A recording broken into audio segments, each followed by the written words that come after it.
La porte végétale. Être humble n'est pas facile. La porte végétale te dit, Lao Tzu a dit, celui qui se consacre au Tao diminue de jour en jour. Il a dit aussi, qui se diminue grandira, qui se grandit diminuera.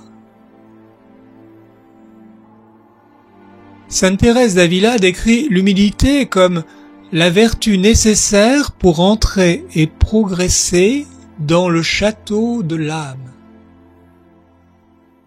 L'humilité, disent les sages, est une vertu très importante pour que l'esprit puisse s'élever. Elle permet de se diriger vers le détachement et l'abandon de soi. Mais être réellement humble n'est pas très facile. Parfois, tu ressens vraiment en toi l'humilité.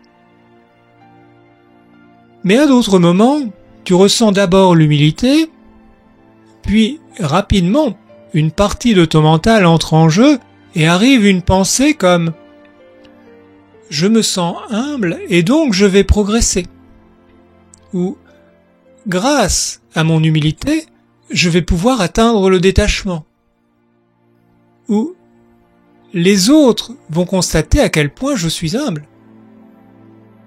ou même « Je suis plus humble que les autres ». Dès cet instant, il n'y a évidemment plus d'humilité, car l'humilité, pour être vraie, doit être sans attente, sans comparaison, sans considération extérieure.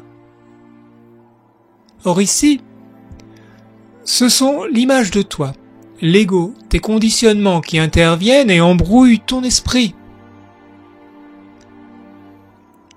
Cela ne doit aucunement t'inquiéter ou te faire culpabiliser. Ris ou souris de ces pensées. Le plus important, c'est que tu aies le souhait de te diriger vers plus d'humilité et que tu apprennes la vigilance qui te permettra de distinguer quand tu es dans une véritable humilité et quand, derrière l'humilité apparente, tu es dans les attentes, les comparaisons, les considérations extérieures. Peu à peu, tu pourras mieux t'ancrer dans la véritable humilité et démasquer dès qu'elles se produisent les distractions induites par la fausse humilité n'auront plus de prise sur toi.